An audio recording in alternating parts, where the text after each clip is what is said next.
You're no longer married. I am no longer married. Is that a good thing? Well, it depends on how you look at it. Yeah. You know, I wasn't expecting it. Yeah. It was kind of not something I anticipated in my life, but you know, I learned a lot from it. I can say I'm a much better person from going through what I went through. Yeah. So yeah, I wouldn't change anything. I think everybody knows that you were on the show Flip or Flop. Still are, actually. Season 8 premieres in August. In August. And is it with your ex-wife? Yeah. Yeah, because you guys were together for how long? It was over 10 years. Wow. Yeah. Wow. Was that your first marriage? It was my first marriage. So we met when we were young. I was 24, she was 22, and then the day we met, we pretty much connected right away. Yeah. And you know, we built a life together. And will you marry again? You know, if someone asked me that question a few months ago, I would have said no.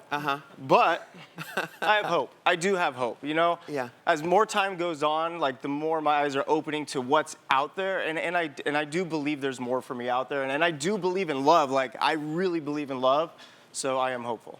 Well, you know, everyone says they believe in love, but everyone has this sort of romantic idea. We were talking with Jana about this, about the whole idea of romantic love being like the fairy tale. Has your idea of love changed since your marriage?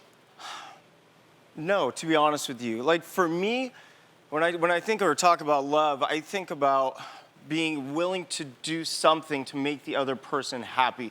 So like for me, love is putting the other person above my needs and wants. And at the same time, if they love me back, they'll do the same for me. So you're really just loving the heck out of each other. Yeah, but Tarek, you know, if you can't love yourself, how in the hell are you gonna love somebody else?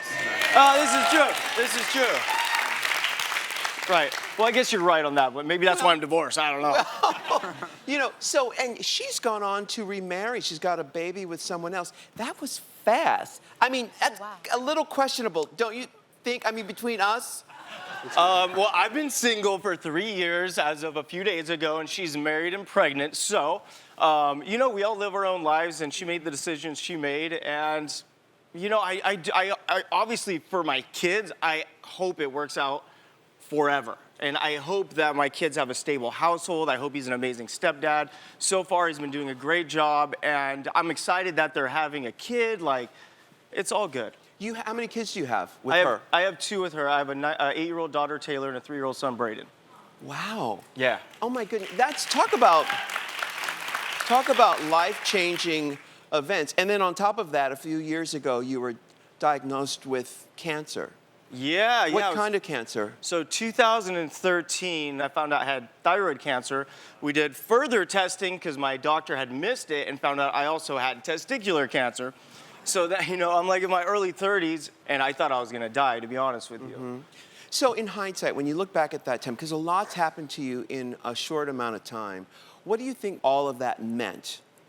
You know, it's like, I look at my life now, I feel like looking back, that wasn't me. That was a completely different person. Has your lifestyle changed at all, how you see yourself? You know, when you're facing death, like, it makes you question who you are, what you are, why you're here.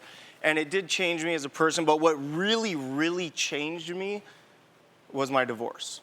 And after all the sicknesses and then the divorce, it completely broke me.